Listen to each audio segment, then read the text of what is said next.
Hello, everybody. Thanks for coming to our 10 o'clock session here.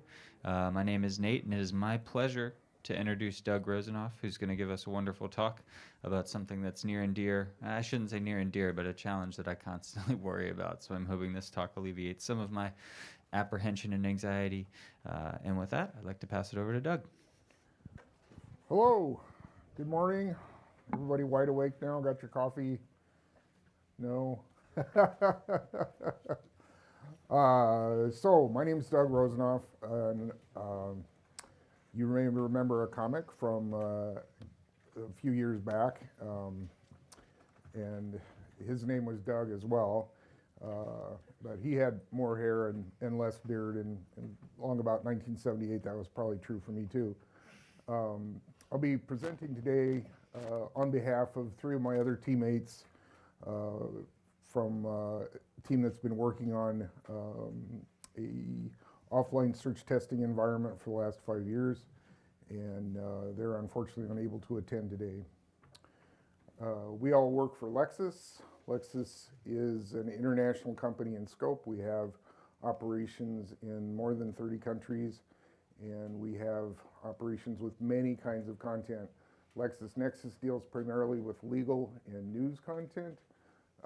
Our sister companies deal primarily with scientific content, as well as professional and business content like patents and things like that. So we have a very large collection of very large corpora to deal with here. So searching is the primary way that our customers access our data. And so we work hard to optimize and explore and metricate search as much as we can. Today I'm going to talk about measuring engagement DCG versus subject matter expert DCG. And this really comes down to evaluating the effect of the wisdom of the crowd compared to people that are expert in their subject area looking at the same data. This turned out to be a really interesting problem. In the past, I think we, like most organizations, have kind of assumed that they're going to be close and reasonably something that we could compare with. They might come in and out, but nobody had actually taken that assumption carefully down and tested it out. So that's what we're doing today. The wisdom of the crowd, most people are familiar with the jelly bean problem, where there's some huge jar of jelly beans and the game is to guess how many jelly beans are in the jar and you get some prize. But what that really is a statistical aggregation of all of the average of guesses by all those participants. And that really means a variety of things that are happening underneath.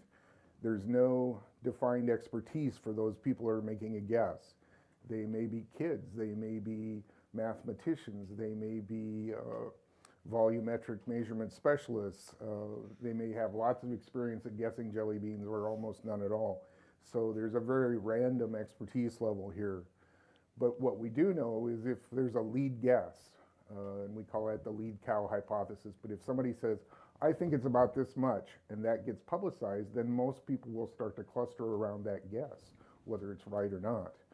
But what also happens in wisdom of the crowd is you get these huge standard deviations, right? Because a kid might say, that's 3,000, because that's the biggest number they can think of, where an adult might say, well, it's 5,712, because they've calculated the volume of a jelly bean and roughed in the volume of the jar. So guesses tend to be close, but not exact, and certainly not repeatable from over time. On the other hand, subject matter experts make informed judgments. They are by nature subject matter experts, and so they have training, experience, and expertise. They've probably been given a rubric to inform them how to use that judgment, and so we aggregate their opinions sort of as a mode, and we say if we have three experts, then we're going to take probably the best or the majority of those and call those a good representative rating for that particular thing. Frequently, you get very high agreement when you have subject matter experts because they are trained. They're not coming from a bunch of random roles, a lot of random experience levels. And in blind studies, we've shown time and time again that you get a highly repeatable, very accurate response. So I'm not going to drill into what DCG is. Everybody knows what that is. And it's one of the foundational pillars of our measurement scheme. But I would point out that, let's see, I don't have a pointer here. The rel sub I in the numerator of the formula there is not, that's the ratings that are specified for each rank, for all of those experts. And you'll notice that the assumptions of DCG nowhere say where those have to come from. So you can have different rating schemes, and this is the foundation for this talk, is recognizing that that rel sub I can be pulled from different places to get different bits of information. So we have two kinds of DCG then, engagement and what we call HRT, human relevance testing, or subject matter expert testing based DCG. The engagement DCG is based on the wisdom of the crowd, with the assumption that customer engagement, stuff that the customer does with a result, is indicative of what the customer thinks is relevance in that case. And again, it has all of those same characteristics that it was the Jelly Bean crowd did. You might have different levels of expertise. In other words, you might have students, you might have attorneys, you might have paralegals, you might have librarians, all kinds of people looking up that information from a wisdom of the crowd basis for legal content, and again relies on an aggregate usage statistics. So in other words, we're not going to have or inquire or get a bunch of raters to come out and rate that. We're going to watch what they do with that information over time in real life. So as they're using the application, we're going to watch that and then aggregate those usage statistics. And this kind of approach is useful for A/B testing, whether you're testing a new algorithm, a new release, or something like that, or obviously have a misspelling here, characterizing user experience preferences. On the other hand, HRT, subject matter expert testing, is based on the notion of looking at a query and then some article, whether it's a document, whether it's a search engine result page, whether it's a taxonomy entry. You're making a relevance judgment about that relationship. And so that relies on ratings from, in this case, what we're going to be talking about today is query document pairs. So to make it the same sort of thing we did on the engagement side, in that space we're looking at statistical aggregation of engagement. On the other side, when we talk about subject matter expertise, we're looking at just a few raters that are looking at that query and then looking at the document that comes back and making a relevance assessment. And this kind of assessment, engagement, SME, DCG, is useful for pre-release metrics. In other words, this is an offline technique, so you aren't incurring the cost of exposing something to customers that may or may not be what you want. It's good for algorithm evaluation, competitive benchmarking. You can do this with more than just your own engine, and post-release regression, of course. So now we've gone through the preliminaries. What we want to measure is the DCG that comes or is calculated from subject matter experts versus the engagement DCG that's calculated by watching what customers do. So we want to look at, are they the same for the same queries? An apples-to-apples test turns out to be hard to do in this case because it takes a lot of data and is kind of an expensive process. The other thing is, do they scale? Are they linearly related in some way? And then more secondarily, how do they relate? Are they equally sensitive? In other words, are they both equally spiky, or are they both equally smooth, or some mix of the two? And is one more useful than the other? That's a continuing debate, and we'll see where that went. So I'm going to go through a flow chart here. I'm not going to hit every step in this slide. We'll talk about these more in depth. But this is the overall process you have to go through to do this kind of comparison on an apples-to-apples basis. So you take the most frequent set of queries that are run in your system. And we know that very well. We can watch that every month and watch what are the most frequent queries that users put into the system. And then we can create a list of those query logs and go from there. Then you have to go through the A/B process, right? So you have to expose watch the results of how customers engage with those queries in the AB system environment. So in other words, those queries are out there, customers are asking those, and you're watching what they did when they looked at each one of those queries. So say the query is, cat bites dog, right? So every time that query comes up, we'll watch to see what the customer did in response to the first document, the second document, the third document, and we'll record that in an analytics database. So we see what engagement they had with that. And we record those engagements then and transform those into rel sub I that we use in the DCG computation. Similarly, we engage a group of professional subject matter experts as raters and look at that same set of queries. So they go through those queries and look at each query document pair in each search result page and also give a relevance rating, but their relevance rating is based on professional judgment. Then we take that rel sub I from the query document pair subject matter experts as well as the rel sub I from the engagement and put those into a program that we call STF, Search Test Framework, that allows us to do a lot of computational work as well as a lot of display work to simplify the analysis. And out of those, we generate comparisons. So that's the process. I wanted to lay this out in a general way. We'll come back to this step by step. So the first step, of course, is generating the most frequent query list. And that's relatively easy. We can pull those off of query logs. The thing that's of note here is these are raw queries, just as we get them from the customer. They're not edited, they're not filtered, they're exactly what the customer says. So the net of that is that these are also tend to be the queries that we measure relevance against very often, and we optimize against that because they're the ones customer sees the most, they're the ones they want to see good results for.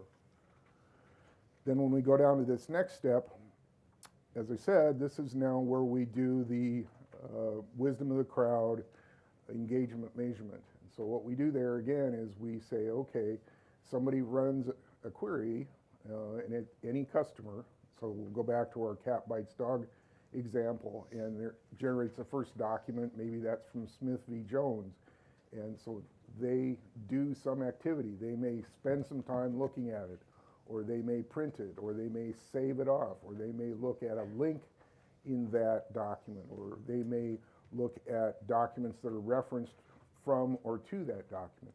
So there's a variety of activities that a user can execute against a query, against a document that shows some level of engagement. And that can be a progressive thing. So we watch and we tabulate all of that. So we run this study over the course of 4 to 6 weeks, and we generate for each of those query document pairs then hundreds or even thousands of engagement records. So we get a very good sense for what the users are doing with each query document pair in that set of user-based queries. So when we do that, and this is an example of what the user will see, this is the application that they see. And remember, this is the customer view. This is what they see online. So on the left up here, you'll see the number 1, 2, 3, that's the SERP links. So they're going to see what comes out as the top document there. And remember back, we had concerns about the lead cow in Wisdom of the Crowd. And so they're seeing what is the lead cow, what the search engine thinks is the best result for that. We talked about downstream activities that are things like downloads, prints, and that sort of thing. We talked about review activities where they're copying or adding a bookmark or a folder, adding it to a folder or something, and we talked about linked out activities, all different kinds of engagements. So we can then take from each of those kinds of engagements, record that statistics, aggregate them over thousands of times, and generate an average rel sub I for that query document pair. And again, we do that using an engagement model. So we talked about all the different kinds of things that users can do. We translate those activities into relevance rankings. So in the case of if the user didn't interact at all and they spent less than 10 seconds looking at something, that really means the user regards that document as irrelevant. If they spend longer on it or they do some link out, maybe they click on a link in there and go somewhere, that's slightly better. If they spend more than a minute, less than 3 minutes, or they do any one of those other activities, that's showing even more engagement with that document. And finally, if they spend a long time, more than 3 minutes on that document, reading, processing it, and doing some downstream actions, then that's a very strong indicator that they are really engaged with that. It's high relevance for them. So in this case, this is just an example of an engagement model, and finding these engagement models and tuning these is a bit of an art itself.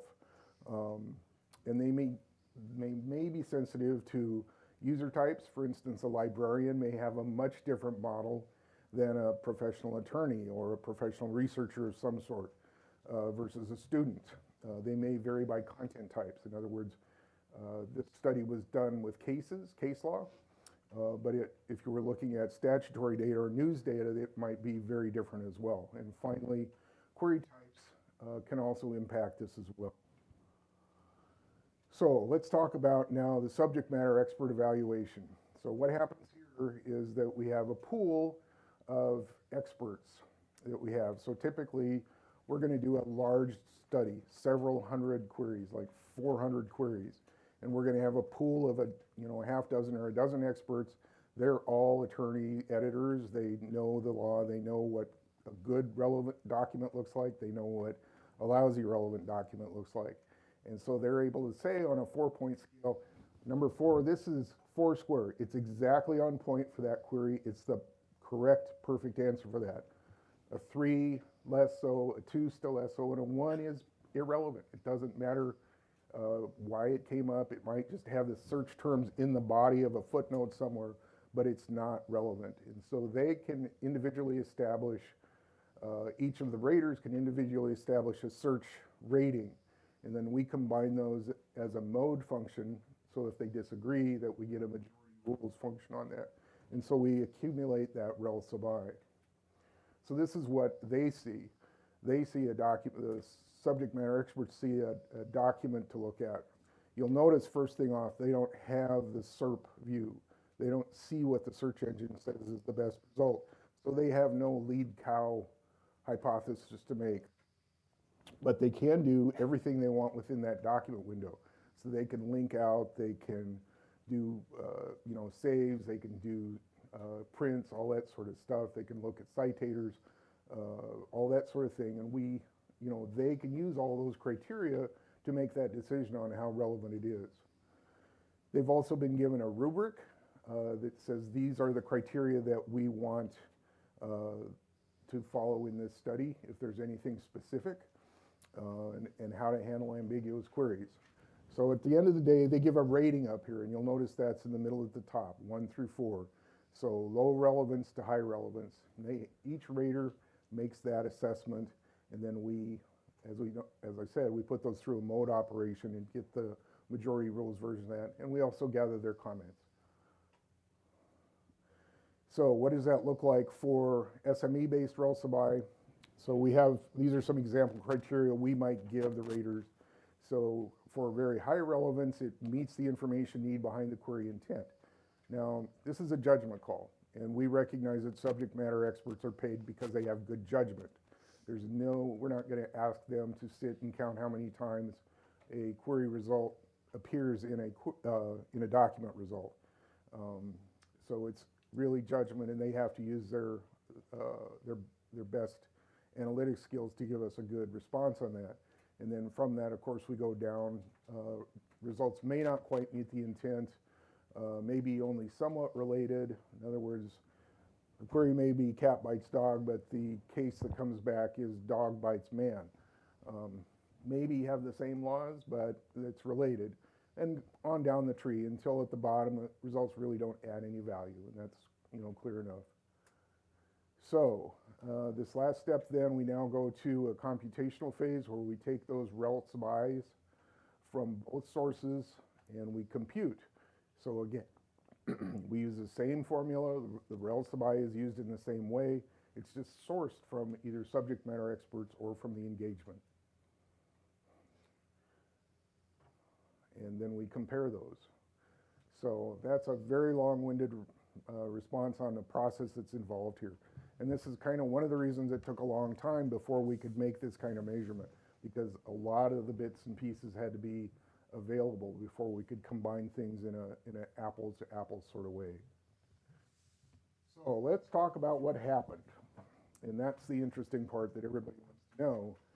We used a tool called STF, to take and analyze those results. And STF allows us to look at results in a wide variety of ways. So one of the things we can look at is it automatically breaks down queries into 16 different subcategories.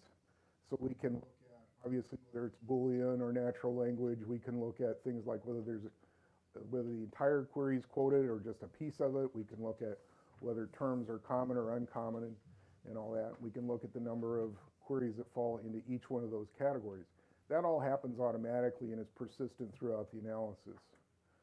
But more interestingly for this crowd, and much easier to digest, is that we can graphically show information about HDCG. So for instance, this is just the plot of HDCG along the vertical axis, and the query number is along the horizontal axis here. So here's the first, well, as you're going bad, first 100 queries in the data set that's just HDCG at rank 5. So you'll notice it bops along a little bit. There's a big drop here in the center left, and that's due to a missing data point. And so you see that right away, that that's an anomaly. And you'll notice some general trends. Off here on the right, you've got a downward trend on the very right edge. But for the most part, the rest of it sort of bops around.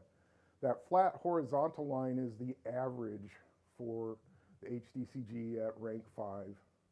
So in this case, that's 15.93. So we would expect to vary about that line. Makes sense. We can also then refer back to the individual results. So this is the query document information. This gives us the ratings. This gives us the individual documents found. It allows us to link back out to that. So it gives us a full spread of information at the data set level, at the profile level or metric, and at the individual information level. So now that we have this tool and we've been through this process, we can define a formal experiment. So we have two hypotheses here. The first one is that EDCG and HDCG should be nearly equal across frequently asked natural language queries at ranks 3 and 5. So what that's saying is we're expecting these to behave much the same, and they should be roughly equal in terms of HDCG average value, perhaps. The second one is they should roughly scale. So we're expecting them to not have a big difference in between HDC and EDCG. So I'm not going to beat the process here because we've been through that. I will highlight that this was the same search algorithm and the same document view. So the UI for all of the SME raters look the same. The UI for all of the engagement raters look the same. We did 400 queries here of the most frequently asked natural language queries. We didn't really engage with Boolean queries in this study. Most of our usage is in natural language, and so we're much more interested in that overall. And then the query breakdown was about 391 natural language. We did 9 Booleans just for entertainment value to see what happened. And that really, because of the way ratings and all that broke down, we had about 358 complete queries at rank 5. And we don't compute below that. I know rank 10 is the industry standard, but we find that our users seldom go down to rank 10. Google has trained everyone well, and if it's not in the top 3, they're out of there. So we don't really go down to rank 10. We go down to rank 5 on our studies. And then metrics computed, HDCG, EDCG, like I said, and we used a couple internal tools to do the calculations and the data recovery. Things that are not considered in this study are the less frequently asked queries. And this makes sense, right? Because we're statistically aggregating the results when we do engagement queries. And so if it's a less frequently asked query, we have to wait for that much longer to get a statistically significant number of engagements. And that means that we're way out in the long tail of time to get information. So we confine it to very frequently asked queries. We looked at, as I said, ranks 1 through 5, didn't look at Boolean, and we looked at a single content type. We recognize that mixed or multiple content types may have different results here. So what happened? Well, this is what happened. So the HDCG, the subject matter expert work, is in red here. And these are on the same graph, so the EDCG, engagement DCG, is in blue. And you'll notice right off that that has a significantly lower baseline. So the blue average was 8.89, the red average is 15.93. So the HDCG, the subject matter expert, average was almost twice as good as the engagement DCG. That gave us quite a bit of pause. We were not expecting that big a delta between the two. And then when we start to look at the characteristics of the graph, this is the first 100 queries. I don't know about you, but when my team looked at this and we looked at it for a couple of days, it looks like there's a matching pattern in there. It looks like it's a little shifted, looks like there's a little scale, but there might be something in there. And part of it was we were hoping for something in there, right? And the human brain is probably the best tool in the world for finding patterns even when none exists. But there is no pattern there. It's a bunch of, when you think about it, if you try to match those into a pattern, you're trying to force fit something one way or the other. You're shifting back and forth, you're shifting up and down. So there really isn't a pattern. And once we finally recognize that, then we set out to figure out, well, how bad is the delta? So we sorted the HDCG in descending order here. So in other words, we took all of those results and sorted them in descending order for HDCG, and then just took the same order that came out then for EDCG. Okay, and so what that shows is EDCG still flops around like a fish on the dock, even when the HDCG is a nice smooth function. So it's really saying that there's not much relationship there. They don't mirror each other in any way. So this was another big surprise, obviously, because if you make your decision based entirely on the wisdom of the crowd, you're now making a decision that may not be supported by real-life experts.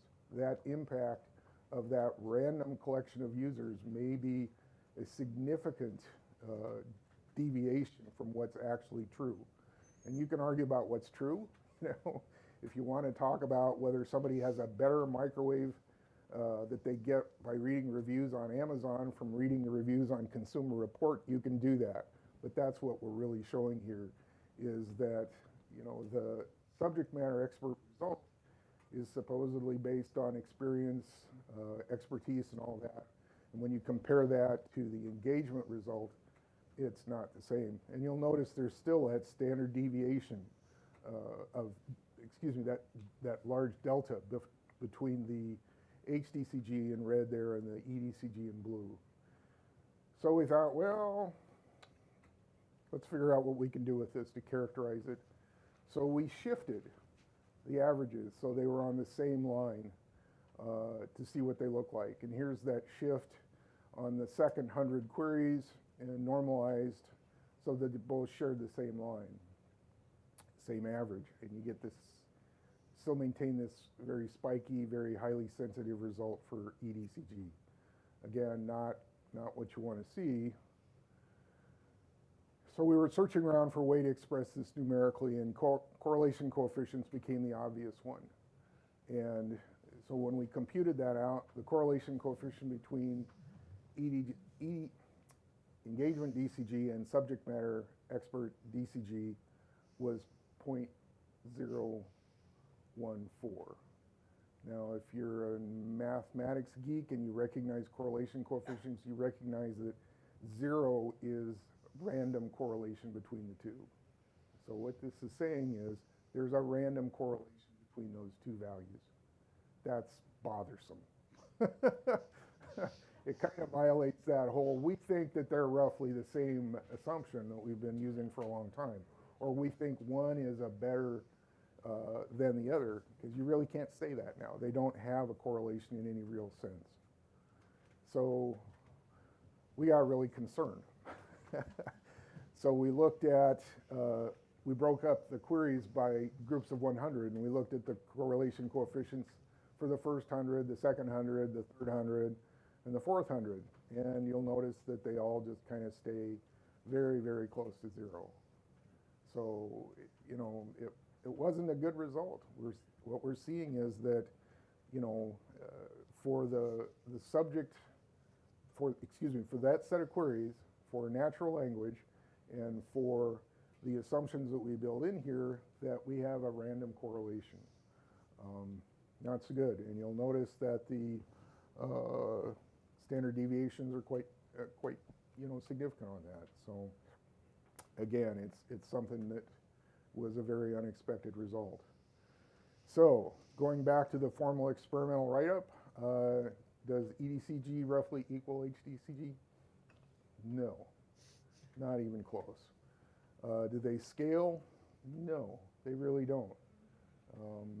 And so how do they relate? Well, some things we could say was EDCG was always had a lower numeric value than the subject matter expert DCG. So, you know, that means that your subject matters are giving you perhaps a better rating, a better understanding of that. They just have virtually no actual correlation. It's a random correlation. And normalizing for scale does not impact the lack of correlation. So the next question is, well, is one more correct than the other? And since they're not equal and display no apparent shared trends, doesn't seem like it. They're not a one-for-one substitution.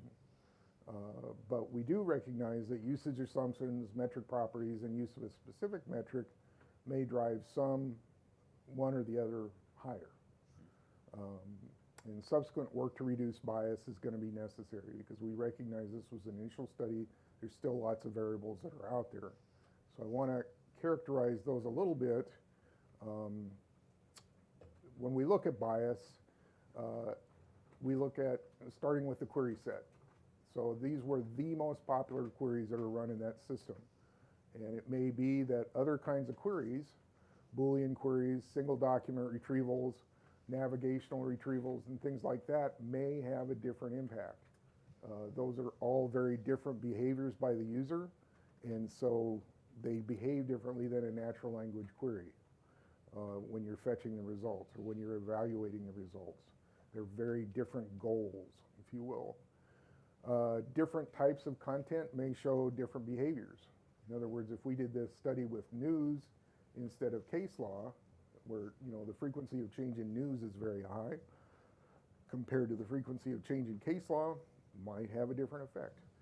Statutory data that changes very slowly over time and is much more structured than cases or news might have a very different impact as well. So content type may have a significant bias here. Engagement model bias.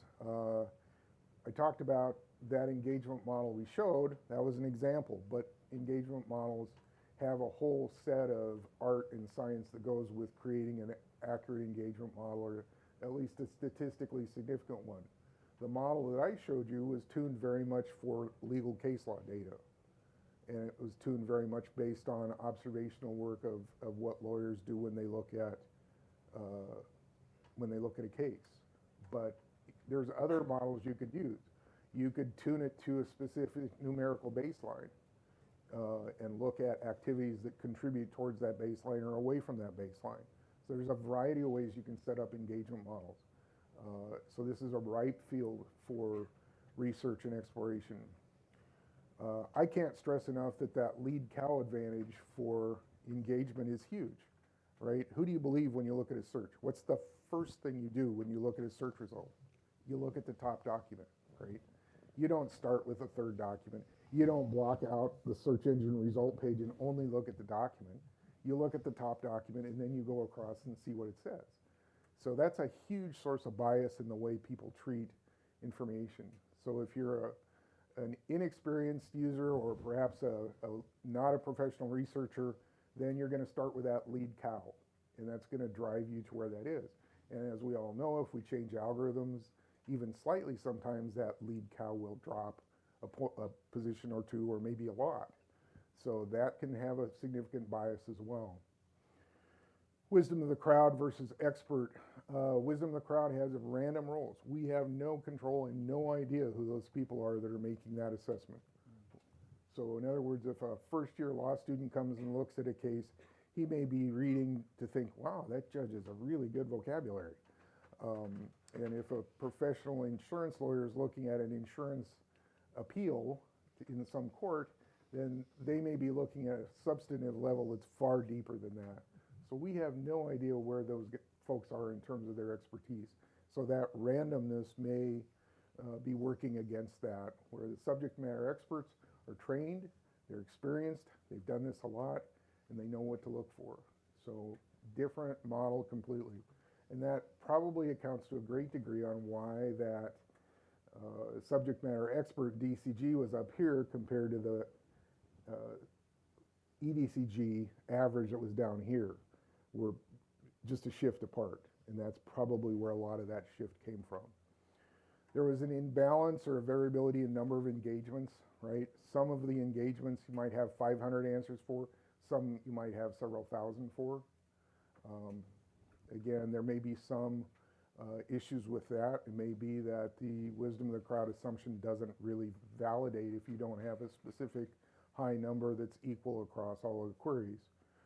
And we had some missing rank values in the EDCG stuff. So we had 381 EDCG results at rank 5 and 359 for rank 5. So a little bit, but not a lot. So I think I'm running a little early here, but in conclusion then, for this data set, which I want to make sure that everyone understands is highly qualified, it's 400 queries, it's natural language, it's case law, which is a very specific type of content, and it was studied over about 6 weeks using 2 different methods for calculating DCG. We found that there is no correlation between engagement and subject matter expert DCG, either in unnormalized or scale normalized form. And so that was disturbing. EDCG and HDCG cannot be used as proxies for each other. They are very different things. And so saying that, making a claim that search improved by this much in EDCG is interesting, but it doesn't really tell you the full picture of the truth. You may be going in a neutral direction or even down with a subject matter expert DCG evaluation. So before you make the decision that saying that your algorithm is improving, you need to look at more than just one or the other kind of DCG. Wisdom of the crowd assumptions for EDCG do not always appear to be applicable. You just don't have as much control. You'd have a lot less, a lot more random variability in the sourcing of the engagements, and it may have a significant impact. Neither can be used as a sole metric to characterize success or failure. We've talked about that. And additional work is really needed to understand how these other bias types fit in here, because there are a lot of potential skews that could be explored in this. It's not a simple idea to really characterize these correctly. So, with all that, the next short-term steps for us were to look at Boolean queries. We blew those off initially because that's not what most of our users use. But the advantage of Boolean queries is the results are tightly constrained. It's very easy to describe exactly what you want for Boolean query. And so we wanted to understand whether that had a significant impact here. In other words, the impact of natural language algorithm changing the amount of delta between EDCG and HDCG, or whether there was tracking involved there. We want to look at other content types.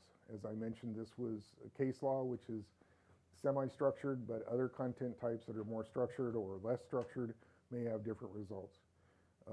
Changing the engagement model to one that's more closely attuned to the subject matter expert model might be a valuable next step as well. And we also want to look at other metrics. P of K, of course, is less sensitive than EDCG. It's a binary rating.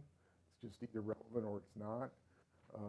And we want to see whether that impacts this too, whether, we want to evaluate whether that has a closer evaluation or better evaluation tracking. We want to look at ERR. ERR, of course, reflects a cascade model of thinking about the search relevance results, and rather than a random access model like you see more normally.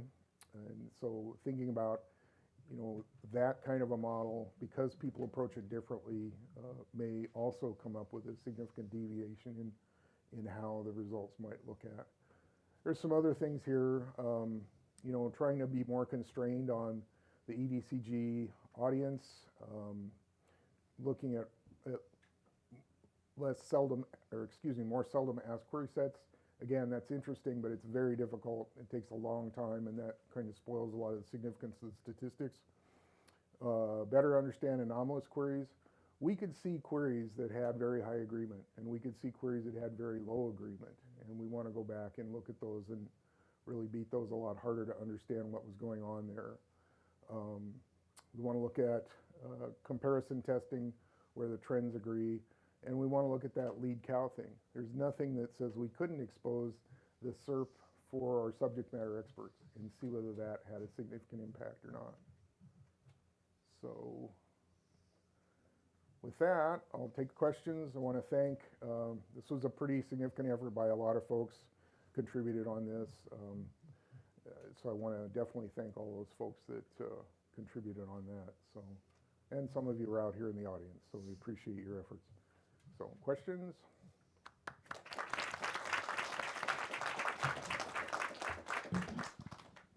Coming.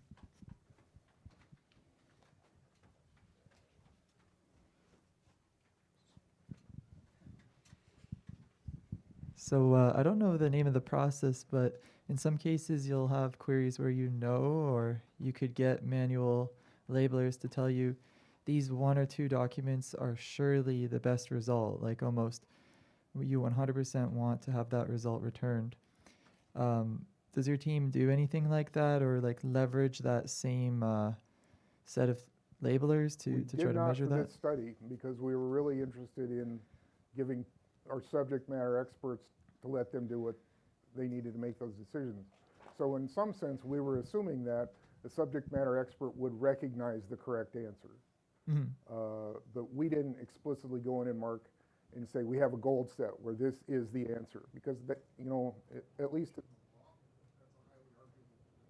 Oh, certainly, yeah. that works better in things like what time's the next showing and the pilot round is specific needs. That ERR-based metric I was telling you about would be a better thing to do with that sort of thing. So that metric would be a better comparison for that kind of a thing, where you have assurance that there is an absolute truth as opposed to a judgment call. Yeah, that makes sense. We did our own manual labeling and kind of forgot to consider that maybe we could get the labelers to tell us if this is the best. Yeah. But yeah, thank you. You bet. I'm going to stop right here. Hi, Doug. Hi. Hi. Great presentation. Very interesting to me. I could ask you like 50 questions, but I'll try to keep it to one. So I guess my kind of thought is, so for EDCG, might that also be measuring the suitability of the application itself for people doing the type of work that they want to do with the product? So I mean that, maybe it's just, because I mean, you could imagine like that the application could be down, right? I mean, which we would know, but like that would make EDCG suffer, but there's things unrelated to search that could impact that. Yes, I think that's true, but, and I agree with you to an extent. First of all, I think that at the end of the day, though, your customers define your audience for your product. and you have to honor the customers that come in the door. So our customers are lawyers, or wannabe lawyers, or student lawyers more correctly. So, you know, nominally they should have good knowledge of what they're looking at. So in that respect, I think they were a fairly homogeneous crowd for the overall subject. Now, the app itself, yeah, there can be a presentation bias in there. I absolutely agree. And I absolutely agree that, you know, an app that has a Swiss Army knife view, like a browser view or any top-level page, you have this basically what I call a Swiss Army knife view. It can do everything because you're starting at the top. Where if you're a very experienced user, you want to filter down to a subject area, you want to filter down, then it's a much different problem. And the results here might have been much different if we had expert users engagement in doing their expert thing. So yeah, a very good point and well taken. Hello. I was just wondering, and the answer might just be a simple no, but for your cutoffs of 3 and 5, did you ever come across in the A/B testing results or query document pairs that had no engagement at all? And if you did you drop them or give them a grade of 1 or impute a 0, or Right. what did you do for that? So good question. I'm assuming you're talking about the engagement. Yeah, the engagement, yeah. not the SME So grades. we avoided that by taking the 400 most frequently used queries.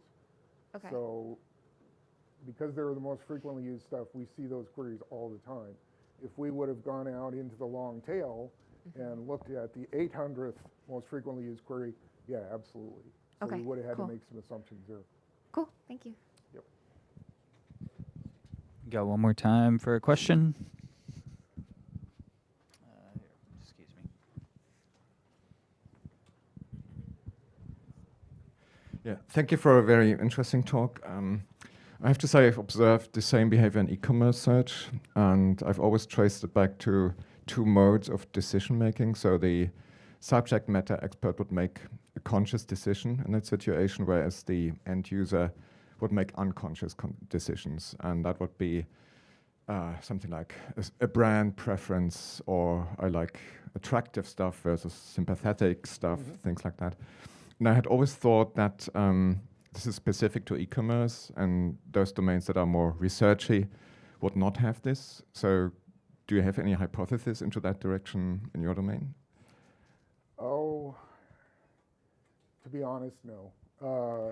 You know, nominally you trust legal documents because they're published by the state or the government.